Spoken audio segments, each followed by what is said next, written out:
All righty. We're here with Christine Clarenbach, and we're going to talk um, all matters garden, pests, disease, and experiences with the Mycogasm product line. Um, so we'll start out. Tell us a little bit about yourself, Christine. Oh dear. Well, I got into gardening about 4 years ago and haven't had a whole lot of success until I met you. um, I'm retired. I'm a retail store owner, and I'm just getting into the garden season, and I just love it. And the more that you teach me, the more exciting it gets. Awesome, awesome. So, um, we ran into each other last year, and I think it was off of one of Chef Mikey's videos. Is that where you found me? Yes, Chef Mikey. Yes, he's in Vermont. Oh, He's actually not far from me. I think he's in Kentucky. Oh, he's in Kentucky. I thought he was in Vermont. Yeah, yeah. He's in Kentucky. Oh, Kentucky. okay. Well, yeah, Yeah, he's he's a got ways the then. hot weather down there. Yeah, Yeah. he's got the real hot weather and the long growing season. I'm kind of Yeah. jealous of his growing And season because mine's short. mine is too. You're in Vermont, New Rhode Island, Hampshire. New Hampshire. That's right. I Yep. keep thinking New Yep. Jersey, but I knew that wasn't it. So last year you were getting some blight and different stuff in your tomatoes, I remember, when you came across Mikey's video and you ordered the biostimulant right away and put it on it. And what did you see when? So I really think that it helped my tomatoes to the point where I have a major soil problem with my soil, and we never did figure out what was going on. But I don't think I would have had my tomato plant survive had you not told me how to use your mycogasm, and you had me do some sprays. I don't know if it was Armor at that point. I think you had me mix up some stuff because I don't think Armor was out yet. Not then, it wasn't, huh? Yeah. But they did survive, all of them, except and I did get tomatoes. I definitely still got quite a bit of tomatoes, but the plant, I was keeping it alive as it was growing. I had to keep cutting off all the leaves on the bottom, but it still worked. So, and my pepper plants were insane. Yeah. The peppers were huge. And all I was doing was the mycogasm and the mission fertilizer every week. I would mix it up and water, and it was unbelievable. So you I made me don't a think I believer, got to that's for see. sure. Yeah, you've used pretty much each thing I've come up Yes. with. I even raced to get the one on the market because you were waiting for it. Yeah. And I had to make a trip down to Phoenix and stuff to pick a few of the things up. So, but I'm glad you lit that fire under my butt because that's actually been my biggest seller since I put it on the website. It's crazy. Really? Okay. But it's Nice. kind of a one and done thing for the soil where you don't have to go find calcium and these other things and order the biostimulant. It's just all in one package and it makes it easy. But Yes. um, so this year you kind of went all out and you got a whole bunch of nice soil brought in and a new irrigation system put in. You went as far as to get a water structuring machine for, am I remembering right? Yep. Yep. Yeah, when you told me everything, I was like, oh man, she's setting it up. And then as soon as I started hearing back from you, I was like, whoa, this is paying off. Like you covered every base. Yes. Um, the only thing we lack is just the soil test, but the soil's good. It's coming. It's just I sent it there's Monday morning, there's so anytime. there we go. Yeah, they don't take very long once you send them in. The But biggest I just problem feel though is like I have 58 beds, raised beds now. I don't do in the ground gardening, so I had to pick one bed to send the soil. So I picked the bed that was yeah, the peppers were having the kind of the worst problem with the bugs. So we'll see what that's it a says. good one to pick. Yeah. But So, and because that I was think an there's older bed. It wasn't it had a little bit of the it fresh was an dirt. older band, Yeah, it was an but it's older a bed. lot of So the we'll see. older stuff. I got you. Yeah. Um, yeah, because you started getting aphids on that new flush on the top of the peppers, and it Correct. seemed like the micronutrient, the armor, wasn't really stopping them. No, And it so, was the trichoderma. I'm not sure if I'm saying that. Trichoderma. mhm, Um, so, I do think that helped a lot along with your foliar spray, the armor. I mean, they're still coming, but my plants are healthy. Like right, I can show they're them to not you. making any great damage. A little bit of No, leafy I keep wrinkling, and that's right, and I about keep it. going out and like wiping them off, and I think that's helped. But I mean, I still see them, but it's not like I mean, at first it was unbelievable. I didn't know what the heck was going on, but no, it's much better. Um, gotcha. Yeah, we'll figure it out when you get that soil test back. Yeah, It's probably low in something like molybdenum or something where we're kind of making up some difference with the spray, but not able to get to the full bottom of it, you yeah, know. yeah. Um, and then the Bovaria, you were able to treat that yesterday with it. No, I haven't received it yet, so I haven't been Oh, able to do. I thought when you said got it, that's fit, you got that package. I'm No, sorry. You I should get have it not. today, probably. Yeah, I'm hoping they come today, and maybe I can treat them tonight. Yeah, the mail's been slow lately. That was almost a week ago it went out. Yeah, I'll get you the tracking if for some reason it doesn't show up today, but when you get the Bovaria on there, it'll probably take care of the last little bit.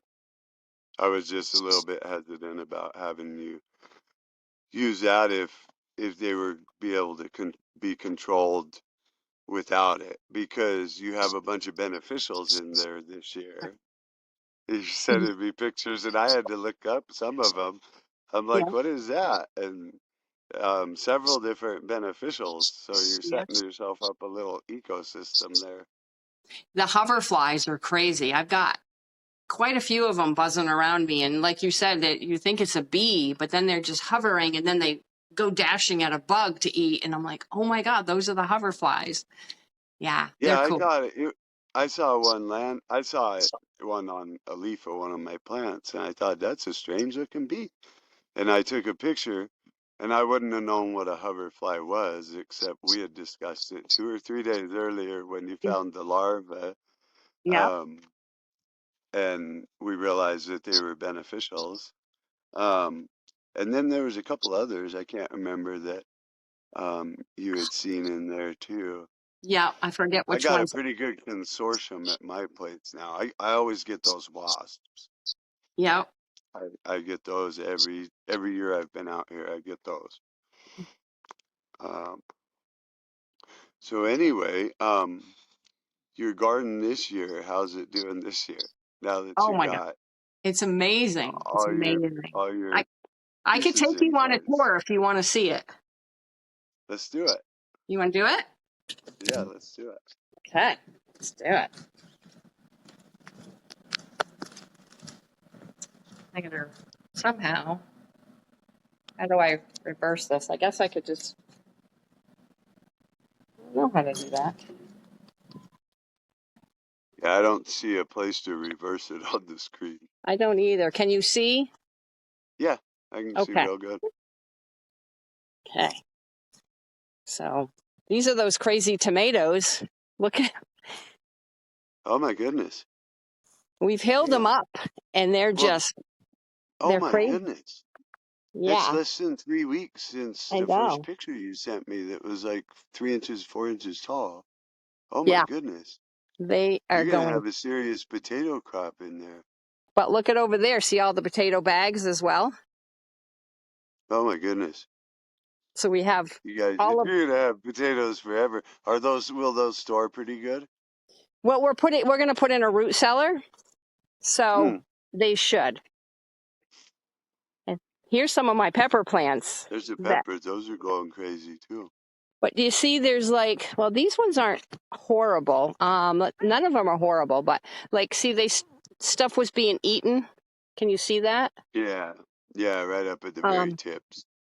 yeah, and they were getting onto the like lower into the fresh, like there's a few there. I just kind of wipe them Oh, off. on those fresh leaves down there. Yeah, but Yeah. this is the bed over here that I no was this yeah this is the bed I took the sample from because this one seemed to be doing worse. But see, they were. Can you see that? Yeah, they dimple the leaves. Oh, Yeah. you got a couple bites in the leaves too there. Yes. Yes. And Those I'm aren't not sure. that's not from aphids.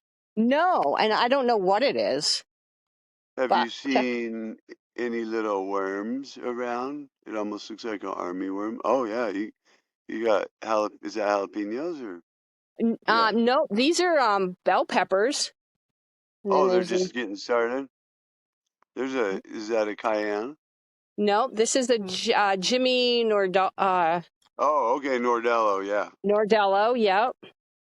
Um, but I have little tiny peppers on a lot of them, and then I had. Do you notice I do two peppers? See that? Two Yeah, plants. how do you like that? Well, I Do started they it do all last right or do year. they compete like that? Yeah.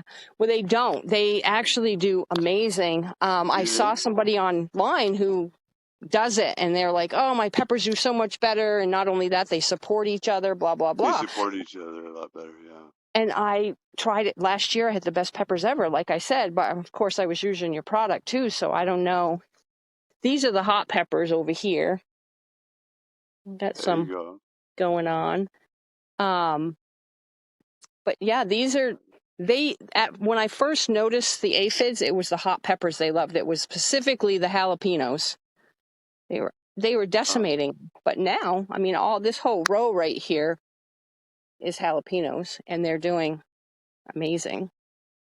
just kind of pulled back the ability for him to do as much damage at all. Yeah, like yeah, you can see there something's eating those. I have no Is idea that a what it bite? is. Is that a So bite or is that it's hard to see. can I go It almost closer? Or looks is like that maybe it almost looks like maybe there's drips somewhere around. oh, that could They're be not decimating anything though. They're just doing a little damage on the real young tender leaf before it gets bigger, and yeah, it's causing it to do that fold as that yeah, edge is more rigid. There's not any major stuff on there now. Oh, nice. You got tomatoes. yeah. No, So right how did now you? I mean, there's some. I mean, like there's a couple down here that I just kind of wipe them and smudge Yeah, them. I mean, when I got that jewelry loop there that you had me get, I was so grossed out when I actually. I was thought that able to see everything I was everything. seeing was eggs, and it wasn't. I mean, it was actual It was bugs, and they actual were aphids. laying the eggs, and I was like, "Oh, that's so gross." Yeah, But those yeah, come in super handy because that way you don't have to pick the plant and take it inside and put it under a microscope or something. right. You can just do it on the spot and kind of see so much more than you can see with your eyes. Yep, yep. My tomato plants are unbelievable. I have never had Those are tomato plants going like this. crazy. Those are a I lot bigger than the last pictures I saw. I trimmed them all up yesterday. It broke my heart to take off such. Oops, there's another. I don't want that.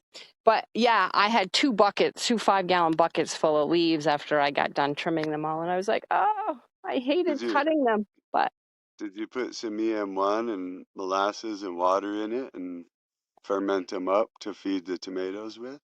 I Or didn't. did you I throw them see in the compost pile? something else you're going to teach me. Compost pile. Compost pile? Yeah. So when you do a lot of one type of veggie, like a lot of cucumbers or a lot of tomatoes or something like that, or a lot of zucchini or a lot of squash, stuff that you do trim back, like tomatoes, you'll just take bushels and bushels of biomass off of those as they're growing. And if you just put that down in a bucket, fill the bucket about 2/3 with tomato all the plant matter you pull off, and then um, cover that with water, and then add EM1 and molasses to that, and cover it with a lid so it's sealed, and let it ferment for 2 to 4 weeks. And then you can use that anywhere between 5 mils and an ounce per gallon on your tomato, on whatever fruit, plant it was made from, and you'll Yeah. get major boost, especially when you're pulling all that really healthy plant matter off there and doing that with it. That's wonderful. I'm going to have to do that. I love it. Love it.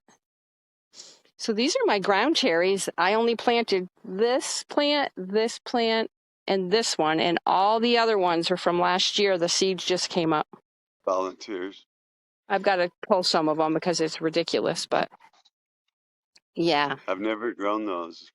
Oh my I God, they're I the best. grew tomatillos last Yep. year, I did those and last if year. they're kind of the same class of plant but a little different, and boy, those things, I had 2 plants and it took over like a quarter of my garden. I Yeah. swore never again, never Right. I again. didn't plant them this year either. I was like, no, never I got mind. them coming up as volunteers this year. Um, but I'm just pulling them all. I can't deal with that again. Like, I have enough chaos gardening going on. I don't need that one. That's too funny. My chickens love the ground cherries. Yeah. They love them. It's like an afternoon thing we do every afternoon, and they love them. How is that borage going so crazy? Mine's just shooting flower stems up. That is going nuts. That, and look at this. These are from last year. These just seeded themselves. They're huge. I have to take some of them out because it's like my squash is back here, and it's like, That's yeah, funny. isn't that Yeah, crazy? I try to let everything go to seed, and then stuff that, you're eating, I'll just take and throw the seeds back out in the garden. And it seems like the stuff that comes up as volunteers, Yeah. like at this point right now, my volunteer tomatoes have 1 inch thick stalks, while the ones that I bought as starts, which were probably started 6 weeks before those volunteers poked through the ground, are, they're nice, but they're maybe 60% of that at best. Huh. You know, they Yeah, don't I have the find that when vigor something like comes those up, volunteers. so the ground cherries that came up last year that I didn't plant, the cherries, Hmm. the tomato on them were so much bigger than the plants I actually planted last year. That's why I wanted to have Yeah, some come up again because they were like, oh yeah, my God size. But yeah. I got some cucumbers coming. I think I think you might have bumped one of the things on the camera because it shut the screen off. Oh, is that better? Yep. Oh yeah, you got cucumbers everywhere. Yeah, cucumbers everywhere. Did you have those under cover to get them going earlier, or how did you do that? You had So that all wrapped? I did have it all wrapped. I Okay. started most of my stuff early under frost covers. They all have frost covers, and then I took off the frost covers and put the bug netting on. And now I just took all the bug netting off 2 days ago. Huh. I'm Yeah, the gonna have to tomatoes were learn getting. from that because, yeah, your stuff's way more ahead than mine, and we're in a very similar zone. Like the time, like your last frost was real similar to my last frost. I mean, yours was a few days later, but my plants aren't that far along, nowhere near. Huh. Yeah, everything was. I thought for sure I did lose a few tomato plants in one of these round. Actually, I lost 3 in this bed here, and then From that 4 in first the other heavy one. round one. I think it was just the dirt wasn't as deep and it was a smaller bed, and they didn't make it. But The soil got cold.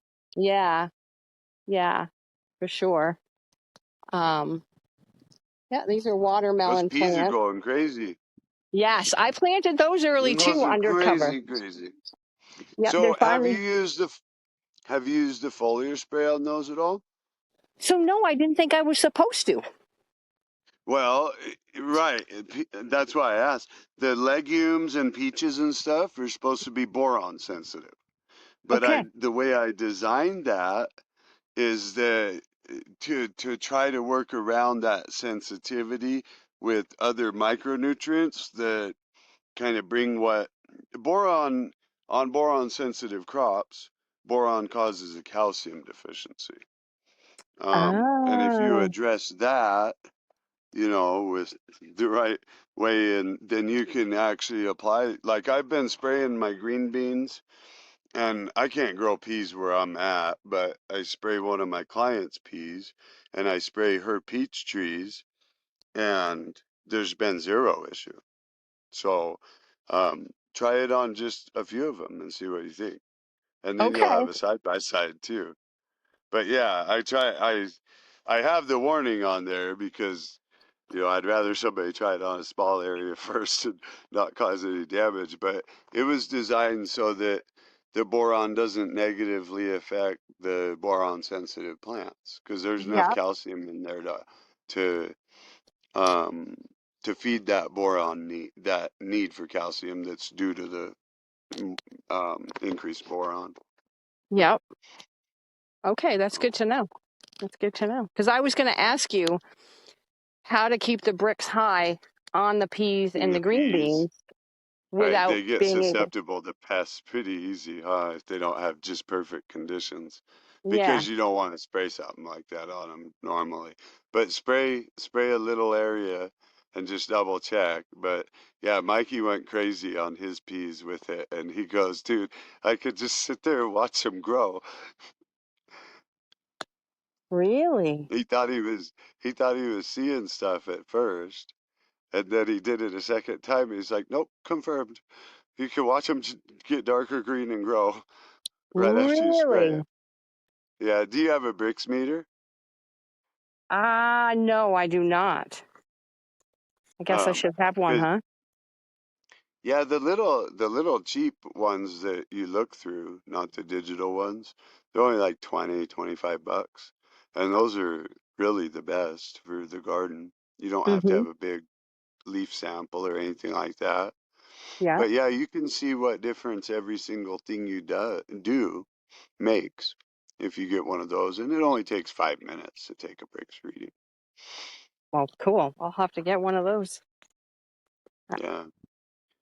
So this is my Because the little celery. tricks, I was impressed with my celery, but yours is even bigger.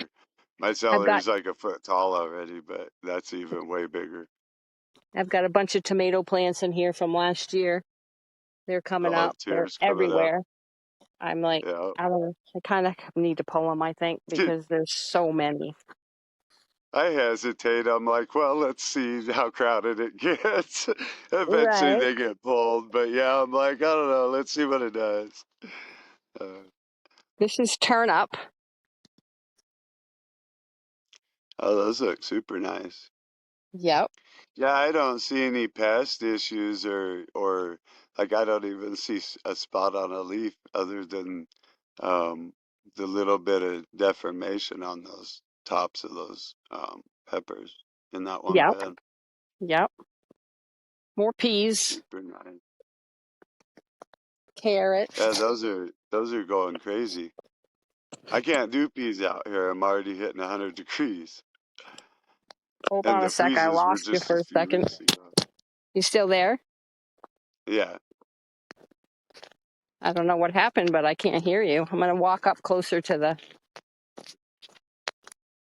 I can hear you okay, so I wonder if did did something get muted? For some reason, I can't hear you. Try turning your volume up. Oh, well, I guess you can't hear me. Here, let me see. I'll try turning volume. Okay, I sent a little chat. Let's see. I'm so bad with computers. Yeah, my volume's all the way up, but it's. You can't hear me? No, I can barely hear you. I don't know what happened. Wonder if making sure mine's up all the way. Huh. Can you hear me? It might. Okay, this is weird. Yes. Okay, so under the I'm gonna send you a message.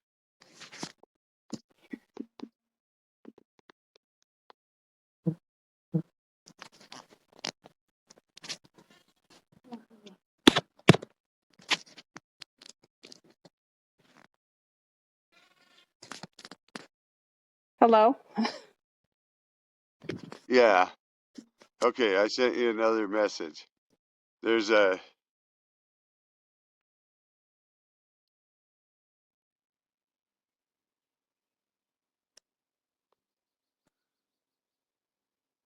Nope. It is it's not not muted. that. Huh. Well, this is frustrating.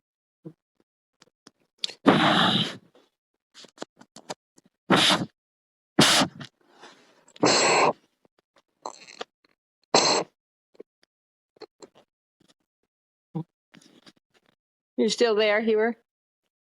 Yeah. Can you hear me? Gosh, I don't know what's going on, but my phone is like acting weird. Is it getting warm? Is your phone getting warm and the battery maybe starting to get low? My phone's getting warm. It does when I do videos.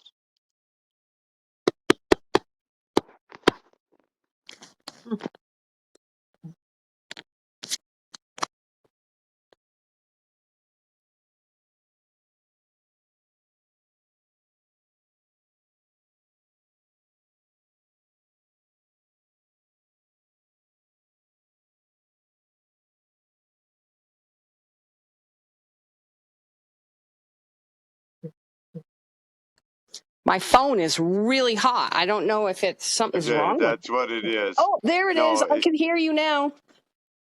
yeah, so plug your phone in and maybe put put it in a spot where it can kind of get a little air or something. Yeah, there. That's That's what way I'm doing. better. I'm kind of holding mine up because mine gets very hot and I know it drains the battery and it might have got too warm or the battery might have started to get low where it turned that off. Okay. Yeah, it's weird. My phone feels like it's on fire. But Yeah, anyway, when you do a very long video, it starts getting really warm. yeah, Um, so I didn't yeah, get through the. I'm super jealous of your garden. I'm gonna have to do that next year, where I put the frost protection up and get a few Yeah, weeks jump outside.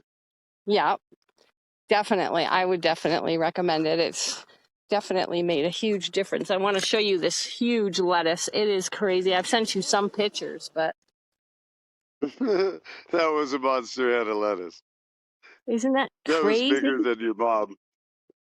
Yeah, it's like I'm telling you, whatever you're having me do, it's working. It's amazing. It's amazing. Even my pumpkins Super and my cool. winter squash are doing great, which I've never ever had luck with. I've never been able to grow them. You end up getting borers and stuff Yep, coming in.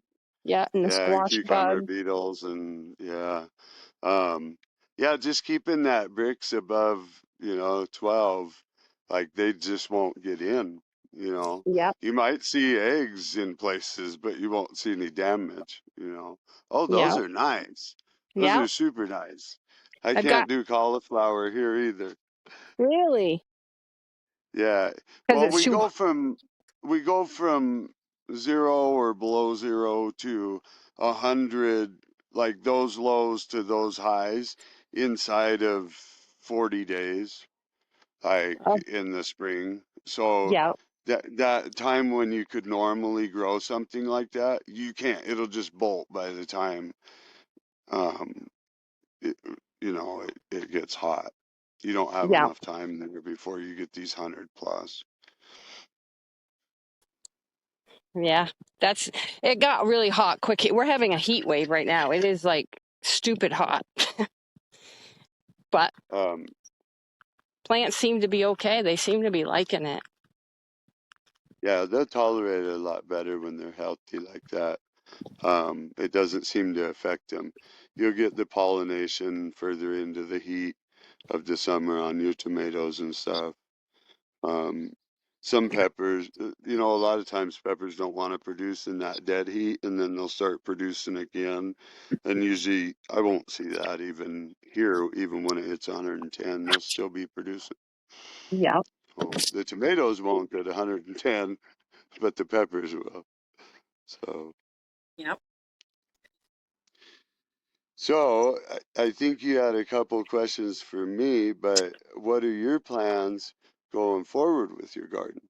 Oh boy. It looks like you're growing enough stuff to be able to do a market or something I pretty know. soon, if you don't Well, already. no, I don't do anything like that. My neighbors, I share with all my neighbors and other people that I'm close with. And then I do a lot of canning and a lot of freeze drying, a lot of dehydrating. So we use up most of it. But last year I had so Yeah, many peppers, I gave so many away, especially near the end of the season when you had to get them all off because the cold weather was coming. But I did a lot of giving away. But I do that with my canning too. I can a lot of stuff and I just give it to people. give it So away. Boy, that's a yeah, lot of effort to give it I away. I know, don't give but away very many canning things, but I give away a lot of produce. yeah, yeah. My canning things, I'm like, I'll give one to you if you're a real good friend. But boy, those jars, I'm just a cheapskate. Those jars are $1.50 a piece. Well, most of the time they return them to me, so that's a good thing. Yeah, I do get most of the jars back, but Yeah. I do have some questions for you, though. Just because I think other people might want to know as well. Um, let's see. I have all these notes everywhere. So I was going to have you explain bricks to people, because I know there's probably going to be people that because when you sent me a message about bricks, I had no clue what you were talking about, and I'm like, what the heck is he talking about? And of course, I went and Googled it, and I'm like, oh, okay, now I know what it is. But I'm sure that when you say that, there's people that watch your videos that have no idea what you're talking about. right. So Brix is the measure of total dissolved solids in the plant sap, and the majority of that's going to be sugar. And depending on how much sugar is there, and minerals, there will be a percentage that's minerals as well.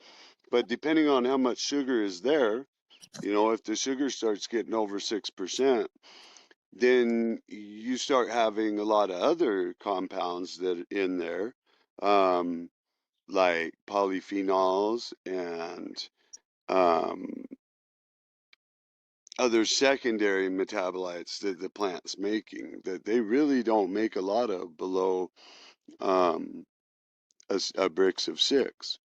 And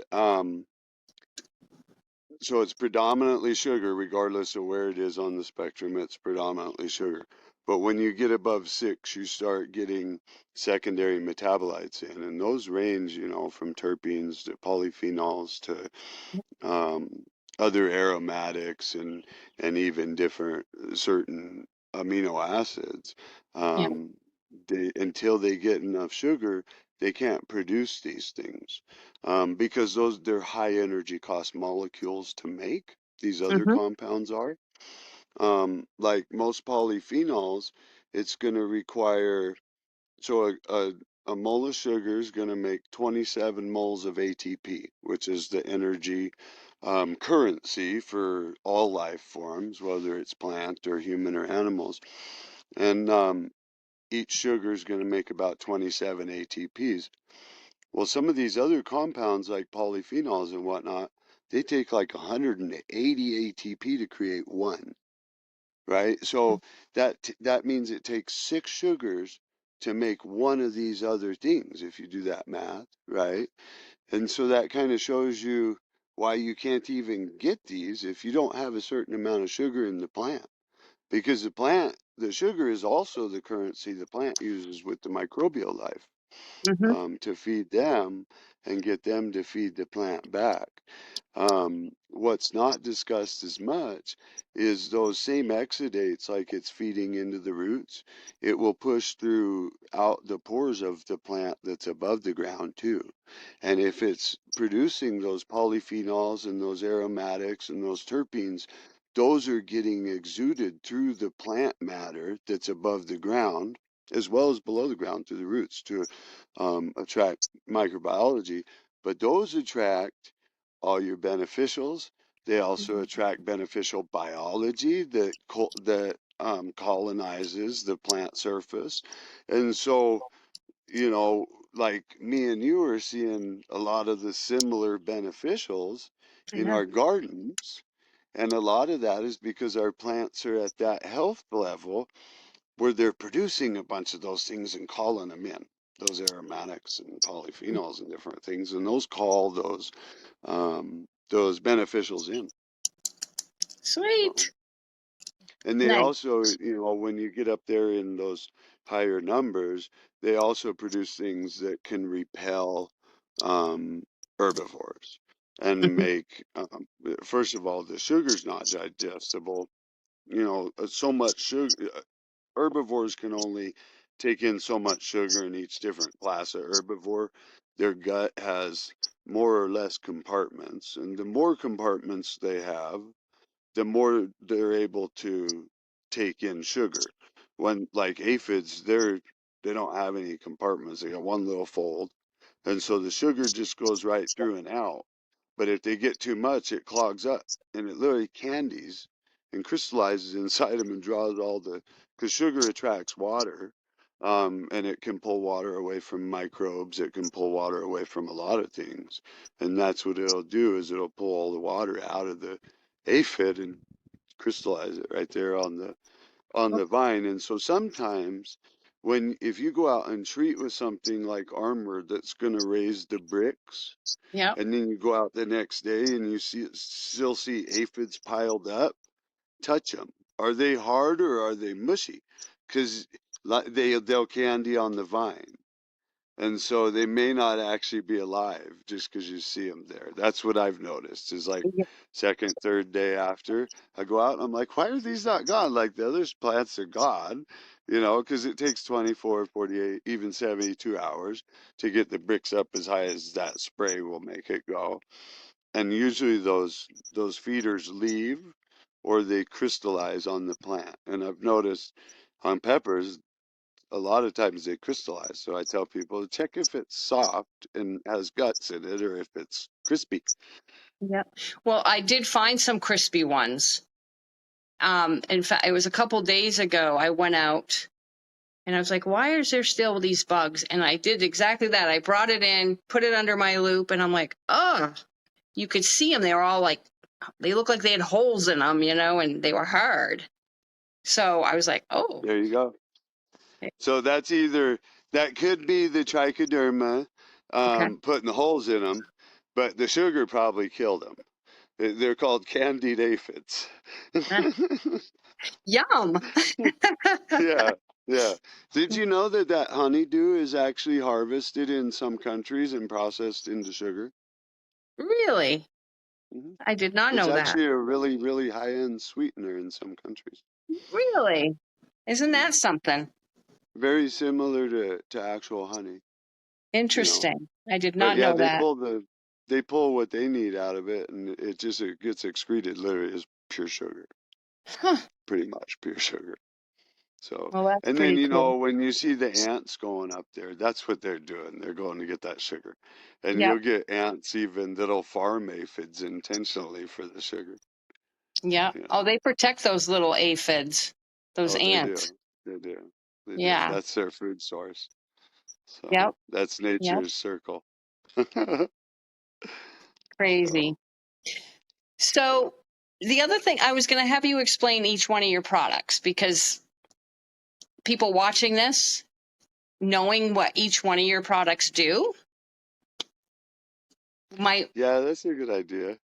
Because Yeah. I try to put a description up, but I know everything that's going on in my mind. I forget that other people don't have, they only have what I told them. So, Right. Well, I find um, you're so intelligent that it's hard for you to dumb yourself down to talk to the dummies like me. Like I'm a garden dummy, a soil dummy, and I need to learn it. But so that's why I was like, maybe if I can get him to like, you know, soil for dummies or whatever, and that way they really start to, it registers them. They start to understand what you're talking so, about. right. So the biostimulant is some plant-derived polyphenols and other plant-derived extracts. And basically, when you apply that to the plant or the roots, the plant and that microbiology and stuff, and pests or would-be pests see those polyphenols that normally come from a plant that may be healthier than that. Mhm. And basically, it turns them off. The pathogens and pests, it turns them off because they're like, no, it's a healthy plant. I can't eat it. So there's that, right? Because that's what a very healthy, vibrant, vigorous plant would already exude from its roots and its stalk. It's not anything that's not literally in every plant. But that plant has to be healthy to make very much of it because it's a high energy cost molecule to synthesize. So there's that, and then that particular polyphenol and many polyphenols stop quorum sensing. And what quorum sensing is in bacteria and fungus, good or bad.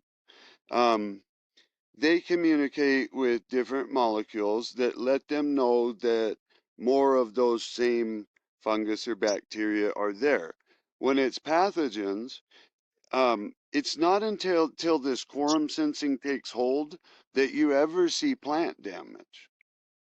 Okay, all, you can have billions of pathogens in that plant, but until they communicate with each other, you don't see any issue in the plant because they don't act as a team and as a single unit and start taking over the plant, whether it be with mycotoxins or excessive growth or sporulation or however they want to do it. It's Mhm. not until they know the rest of them are there, they know the party's there and ready to go. Okay. And beneficials won't subdivide into their separate groups and do their specialized activities. They'll try to do everything, right? Mhm. Once they quorum signal, then they don't have to try to do everything themselves. They subdivide into the categories that have specialized um, processes or specialized duties. And then, so then they're all acting as a team, but they're all doing what they're specialized at. And you could think of it as pathogens doing the exact same thing, but on the pathogenic side. Until they're communicating, there's no major plant repercussions. And until beneficials are communicating, there's no major plant repercussions. Minor ones, yeah, you get a little bit of vigor, a little bit of more nutrition, but once they're communicating, they're all working together, then the plant just boom pops and goes into overdrive. And on the pathogenic side, it's the same thing. Once the pathogens are communicating, pop, the plant goes bye-bye. And what that polyphenol that's in there, it blocks pathogenic quorum sensing and it reinforces beneficial quorum sensing. The same exact molecule does. And that's what it does when the plant's exuding it too. And that's why when you see a vigorous plant, it takes a lot to bring it down. It's not going to just come down quickly because it's making and exuding these things too. But once environmental factors come in and the plant's not in that form anymore, putting that on it really, really helps. So you see a massive response, Yeah. right? If you put something like that on a plant that's already perfectly healthy, I mean, you know, obviously there's less response to be had, you know. Um, but anyway, that's what the biostimulant does is it stops quorum sensing in pathogens and reinforces quorum sensing in beneficial microbes. And so it takes care of that whole end of the spectrum with biology. Okay. Okay. And um, once I was running that product for a while, I saw the need for, especially as I got away from the indoor, really controlled growing and well, perfectly built soils that you're taking tons of time and money and energy with, to these soils that you're trying to make work on your property, right? Hmm. Or doing as much as what's cost effective to do and you know kind of patching it up. I've noticed there was a need for like a micronutrient foliar spray that would help take that bricks, because usually you won't see a Brix below 6 or 8 if you're using the microgasm biostimulant. It just gets it there. And a lot of plants are at 2 or 3, what I'm saying, normally. Yeah. So that's where your Brix meter will really come in handy, is you'll see where you're getting with that. And so basically, I usually don't see a plant under 6 or 8. Now, you can see it way over that, but I just never see it under that if I'm using the biostimulant and have even halfway decent soil. Like it can be pretty trashy soil, and you'll still be at 6 or 8 even, because it's getting that biology coming to your plant. Then the Armor foliar spray is a micronutrient spray, and it's the metals that are necessary for photosynthesis, and then it's Hmm. the metals that are necessary for nitrogen assimilation and use within the plant, so that you don't have excessive nitrogen, because that's what a lot of pests are after, is they see ammonium in your plant from literally 3 miles away. They Yeah. see it as a they see ammonium as a difference in it transmits and reflects infrared wavelengths, and Mm. bugs see in infrared wavelengths, and because they're not seeing in the same wavelengths we are, this infrared beacon they can see, if they're 30 feet up in the air, they can see it 3 miles away on a level plane. Like Wow. they've done a bunch of research into that. It's like, whoa, like they don't need to be anywhere nearby. They can spot that like a sore thumb from a long ways away. And that's why, if you have unhealthy plants, the pests will show up. That's nature's way of taking care of it. Yeah. So the armor, you know, kind of, if you have perfect soil, you're never going to need the armor. You know, the biostimulant would get you everywhere you need to go, but nobody really has perfect soil, and we can work on our soil, but there's that interim time that we need to keep that bricks up, to keep the Mm. pests away, to feed that biology that we've built, Yep. so that we can take full advantage of it. And so that's what the armor does. It's meant to increase your bricks significantly within hours, and keep it there as long as it can, based on what your soil may or may not have in it. Yep. But there's good numbers on those metals, so that it'll kind of give the plant that interim boost. And then the Calpac, I just noticed that most people don't have enough calcium, and they don't understand how to get soluble calcium in, because Yeah. calcium's tricky, especially the solubility of it. And I just saw a major need for that, especially with transplants and different things like that. And, taking a potting mix and putting it in a pot, it probably, even if you're getting a real high end one, it probably doesn't have enough calcium in there to support the kind of microbiome that we're building, right? Because that all takes calcium too. Every one of those require calcium, along with, the plant and everything else. And so when you use that at transplant, that's probably the only time you'll ever have to use it. But using a good dose at transplant, and you get everything. You get that soluble calcium, you get those micronutrients, and you get the biostimulant all in there. There's silica in it. There's a little bit of phosphorus from soft rock phosphate. And those both come with their own microbiome that solubilizes those materials as well.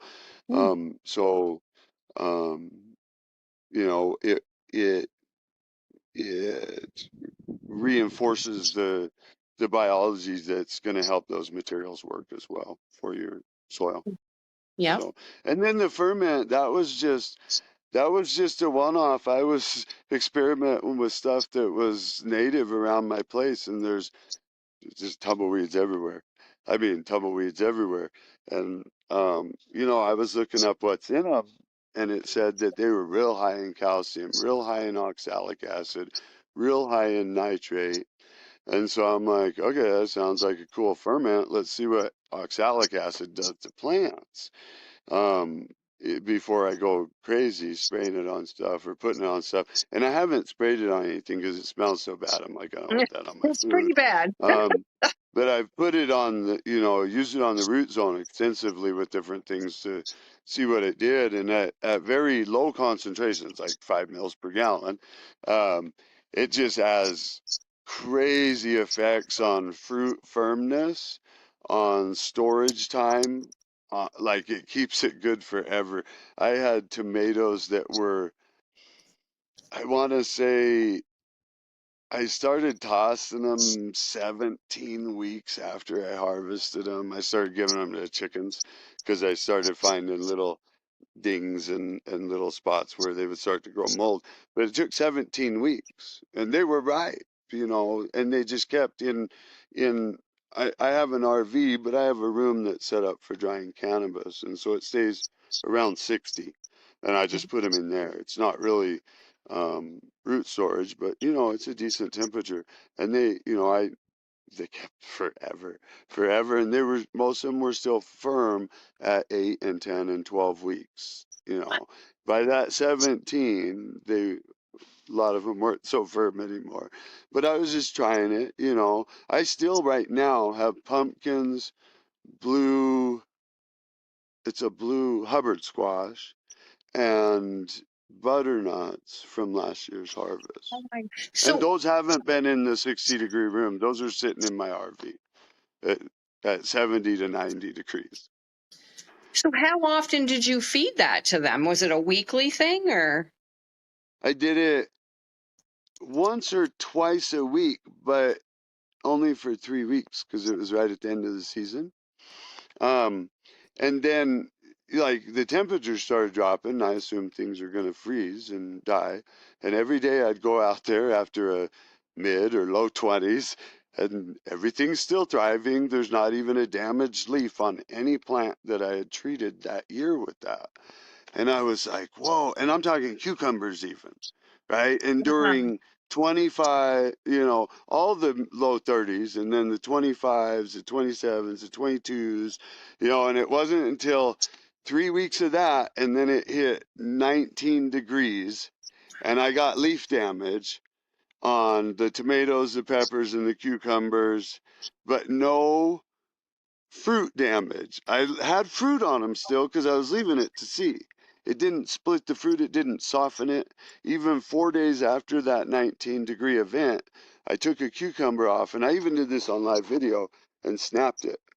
And I took a cherry tomato and literally shot myself in the eye with it. And you can hear it pop on the camera.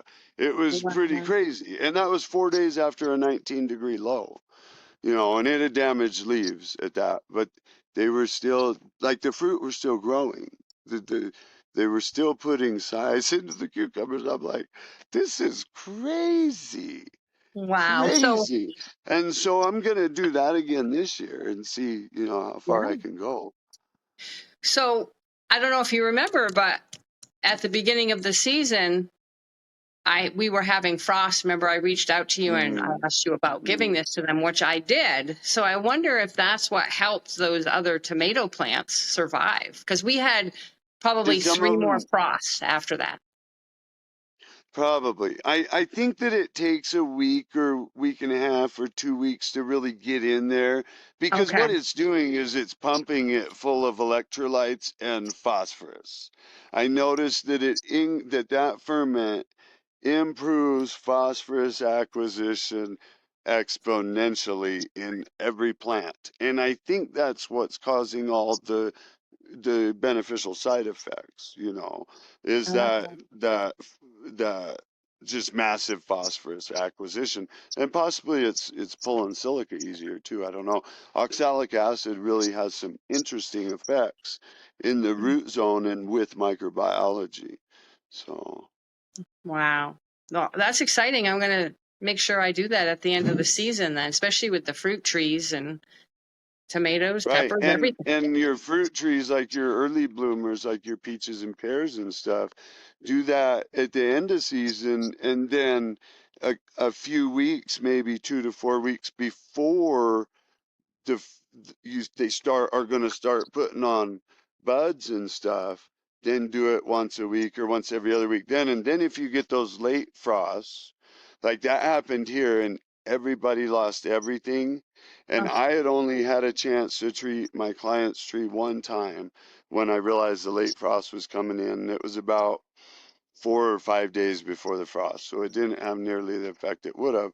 But we do have fruit on that tree, and that's the only tree in town that I know of with fruit on it. It's not loaded. We lost most of them, yeah. but we did keep some, and it was pears, and it was early. So, Yeah. so Nice. they endured multiple frosts.